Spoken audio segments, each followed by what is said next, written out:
cumprimentar a todos nessa manhã com a paz do Senhor Jesus. Graças damos ao Senhor por poder estar uma vez mais para transmitir a palavra do Senhor, para compartilhar do pão que vem do céu, pão novo da manhã, que o Senhor nos proporciona para poder alimentar a nossa alma. A palavra do Senhor é viva e eficaz, mais cortante do que espada de dois gumes, que penetra a alma e o espírito, discerne os pensamentos, diz a palavra do Senhor. A palavra do Senhor é viva. A palavra do Senhor é o livro que o Senhor deixou escrito, a Bíblia Sagrada, a qual é a única que pode oferecer remédio, medicamento, que pode dar refrigério à alma, pode curar, pode salvar, pode libertar a alma do homem da prisão. É água também para saciar a sede. Muitas funções tem a palavra do Senhor, mas sobretudo o Senhor nos deixou a sua palavra para poder escudriñar ela e poder conhecer a vida eterna que se encontra nela. Vou compartilhar uma palavra que se encontra no livro de Juízes, capítulo 6, versículo 11. Diz a palavra do Senhor: o anjo fala com Gideão. Então o anjo do Senhor veio e assentou-se debaixo do carvalho que está em Ofra, que pertencia a Joás, Abiesrita. E Gideão, seu filho, estava malhando trigo no lagar para o salvar dos midianitas. Então o anjo do Senhor lhe apareceu e lhe disse: o Senhor é contigo, varão valoroso. Mas Gideão lhe respondeu: ai, Senhor meu, se o Senhor é conosco, por que tudo isto nos sobreveio? E que é feito de todas as suas maravilhas que nossos pais nos contaram, dizendo: não nos fez o Senhor subir do Egito? Porém agora o Senhor nos desamparou e nos deu nas mãos dos midianitas. Então o Senhor olhou para ele e disse: vai nesta tua força e livrarás a Israel da mão dos midianitas. Porventura não te enviei eu? E ele lhe disse: ai, Senhor meu, com que livrarei a Israel? Eis que a minha família é a mais pobre em Manassés, e eu, o menor na casa de meu pai. E o Senhor lhe disse: porquanto eu hei de ser contigo, tu ferirás os midianitas como se fossem um só homem. E ele lhe disse: se agora tenho achado graça aos teus olhos, dá-me um sinal de que és o que comigo falas. Rogo-te que daqui te não apartes, até que eu venha a ti e traga o meu presente e o ponha perante ti. E disse: eu esperarei até que voltes. E entrou Gideão e preparou um cabrito e bolos asmos de um efa de farinha. A carne pôs num açafate e o caldo pôs numa panela, e trouxe-lo até debaixo do carvalho e o apresentou. Porém o anjo de Deus lhe disse: toma a carne e os bolos asmos e põe-nos sobre esta penha e verte o caldo. E assim o fez. E o anjo do Senhor estendeu a ponta do cajado que estava na sua mão e tocou a carne e os bolos asmos. Então subiu fogo da penha e consumiu a carne e os bolos asmos. E o anjo do Senhor desapareceu de seus olhos. Então viu Gideão que era o anjo do Senhor. E disse Gideão: Ah, Senhor Jeová, que eu vi o anjo do Senhor face a face. Porém, o Senhor lhe disse: paz seja contigo, não temas, não morrerás. Então Gideão edificou ali um altar ao Senhor e lhe chamou Senhor é paz. E ainda até o dia de hoje está em Ofra dos Abiezritas. E aconteceu naquela mesma noite que o Senhor lhe disse: toma o boi de teu pai, a saber, o segundo boi de 7 anos, e derriba o altar de Baal, que é de teu pai, e corta o bosque que está ao pé dele. E edifica ao Senhor teu Deus um altar no cume deste lugar forte, num lugar conveniente, e toma o segundo boi e oferecerás em holocausto com a lenha que cortares do bosque. Então Gideão tomou 10 homens dentre os seus servos e fez como o Senhor lhe dissera. E sucedeu que, temendo ele a casa de seu pai e os homens daquela cidade, não o fez de dia, mas fê-lo de noite. Levantando-se, pois, os homens daquela cidade de madrugada, eis que estava o altar de Baal derribado, e o bosque que estava ao pé dele cortado, e o segundo boi foi oferecido no altar de novo edificado. E uns aos outros disseram: quem fez esta coisa? E esquadrinhando e inquirindo, disseram: Gideão, o filho de Joás, fez esta coisa. Palavra do Senhor. Comparto com todos nessa manhã, falando acerca de um pequeno homem humilde, como diz aqui na sua palavra, um homem que foi escolhido para livrar o povo de Deus das mãos dos inimigos. Um homem que, ainda que a sua família, o seu pai, estava servindo a outro Deus, Deus Baal, Deus morto, não estava servindo ao Deus vivo, ao Deus de Israel, ao Deus que estamos pregando nessa manhã. Foi-lhe enviado um anjo do Senhor a esse homem para dar as ordenanças de Deus, porque Deus estava desgostado, estava rejeitando esse povo, o povo dele, de Israel, porque estava seguindo outros deuses, adorando outro Deus. Deus manda a Gideão ir fazer esse, derribar o altar do pai dele, para que a ira de Deus se aplacasse, para que Deus não continuasse a mandar mais castigo para o povo, porque tudo aquilo que Gideão e o seu povo faziam, malhando trigo, se ocupando das suas plantações, do seu sustento, do seu alimento, tudo isso estava sendo destruído pelos inimigos. Estava sendo destruído por um povo que não seguia o Deus vivo. O povo de Deus estava sendo oprimido pelos seus inimigos. Estava sendo vencido pelos seus inimigos. E Deus não podia fazer nada enquanto o povo continuasse na desobediência e na deslealdade a Deus.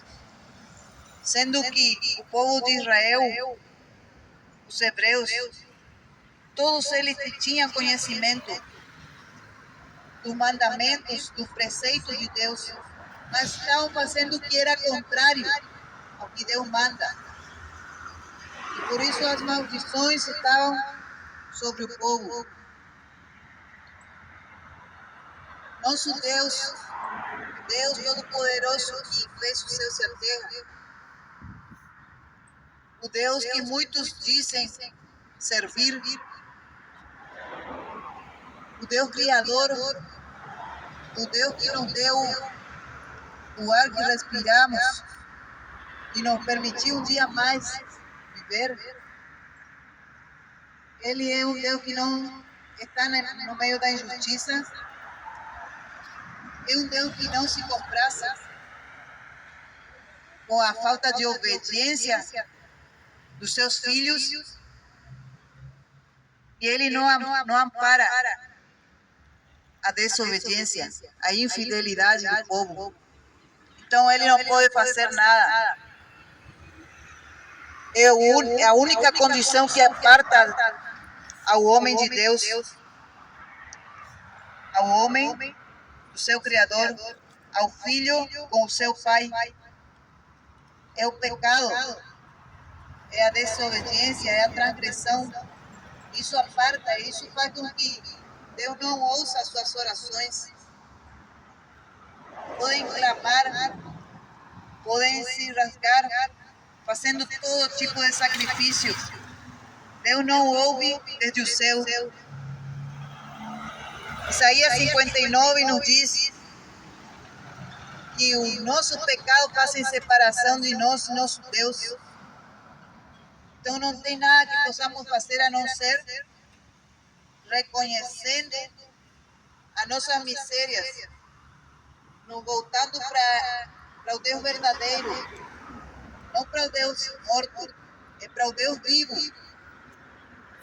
o único que teve poder sobre a morte, o único que teve poder sobre o inferno, o único que pode vencer o pecado. Ele é o que pode lhe perdoar, lhe pode remir e lhe pode fazer herdeiro das suas bênçãos. Então teve essa condição.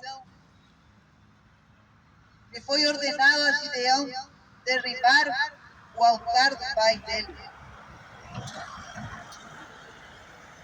É uma situação um pouco difícil.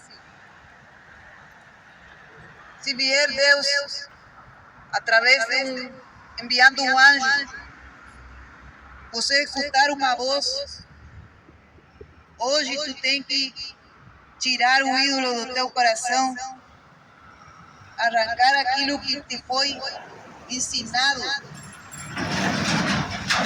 Ah, mas eu vou me voltar contra as crenças dos meus antepassados. Eu vou ter que deixar aquilo que lhe foi ensinado. Ah, mas eu vou ficar de mal com meu pai, com minha mãe. Mas este homem fez caso, obedeceu a Deus. E Deus foi com ele. Lhe foi prometido que ele iria derrotar aos seus inimigos como que fosse a um só homem.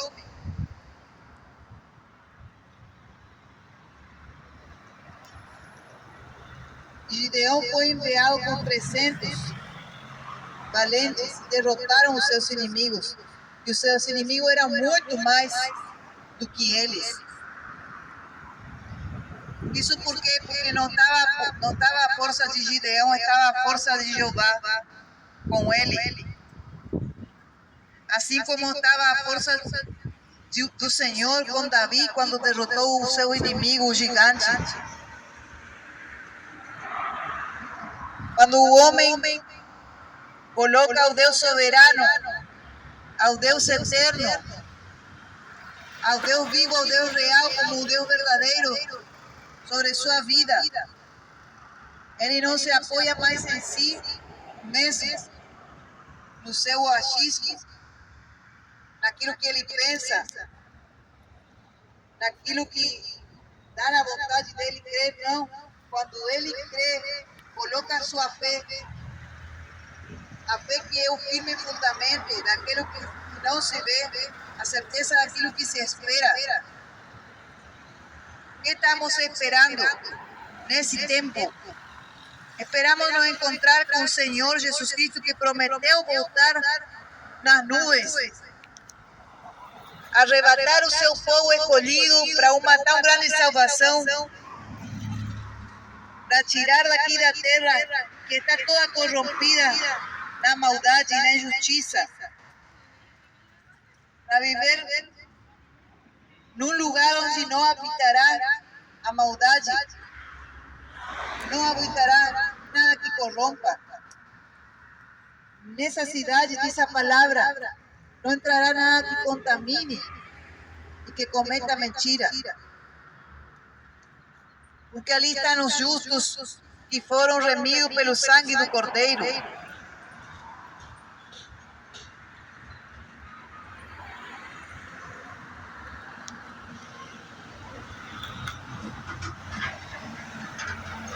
A palavra do Senhor diz em Salmos, capítulo 32, verso 5. Confessei-te o meu pecado, a minha maldade não encobri. Dizia eu, confessarei ao Senhor as minhas transgressões, e tu perdoaste a maldade do meu pecado.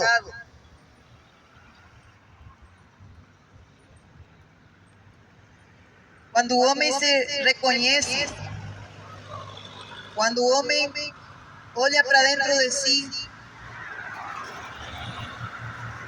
e se examina, assim como o próprio apóstolo Paulo dizia, miserável de mim, quem me livrará deste corpo de morte?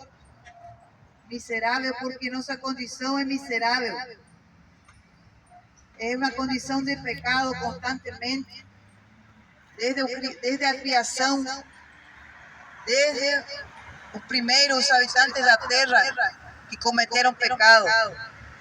Toda a natureza se corrompeu, então nós, por mais que não queiramos, nossa tendência é para pecar. Ainda que não façamos algo mal, mas nosso pensamento, quando se inclina à maldade, já Deus está esquadrinhando nosso ser. E sabe perfeitamente, quando pensamos mal acerca do nosso próximo, quando julgamos mal, quando condenamos um inocente, ainda que não falássemos, mas pensamos mal, porque o próprio Senhor nos diz que não nos façamos nós juízes, porque tem um só juiz, que é o Senhor Deus. E muitos pensam e creem ou se enganam a si mesmos, pensando que Deus está apoiando e aprovando uma nação que não o considera como seu Senhor, ao Deus eterno, ao Pai do nosso Senhor Jesus Cristo. Não tem como seu Senhor, porque está aumentando cada vez mais na face da terra o surgimento dos anticristos, que o Senhor disse na palavra dele. Muitos anticristos têm surgido no mundo, diz o Senhor. Anticristos são aqueles que não consideram o Pai nem o Filho, e não têm Ele como o seu Deus, não consideram a Jesus como o Salvador, como aquele que venceu, que saiu da cruz, porque foi ressuscitado pelo Pai, venceu a morte, e hoje está sentado à destra do Pai, esperando um momento no qual Ele descerá até as nuvens para arrebatar a igreja. Muitos que hoje já morreram consideraram a Cristo Jesus como um homem que perdeu, como um homem que fracassou. Muitos foram para a eternidade com esse pensamento. Não ou tiveram a Cristo, não deram a glória que deviam dar ao Senhor, ao Rei dos Reis, Senhor dos Senhores, o único que poderia ter salvado sua alma. E hoje estamos já esperando um juízo, no qual o Senhor irá julgá-lo pelas palavras que saíram da sua boca.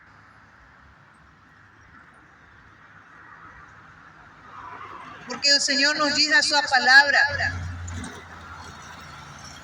e nós, pelas palavras da nossa boca, seremos julgados, condenados, ou pelas palavras da nossa boca seremos justificados. Por isso é necessário vigiar e colocar uma guarda na nossa boca para não pecar contra o Senhor. O povo de Israel, um povo obstinado, insistia, teimava em fazer o mal, em desagradar a Deus, em se inclinar hacia a sua própria vontade, a sua carne, alimentando a sua carne, os seus desejos,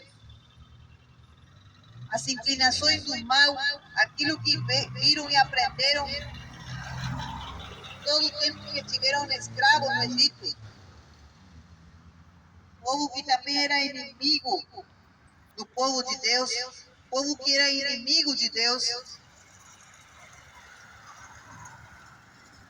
Os faraós eram inimigos do Deus Todo-Poderoso.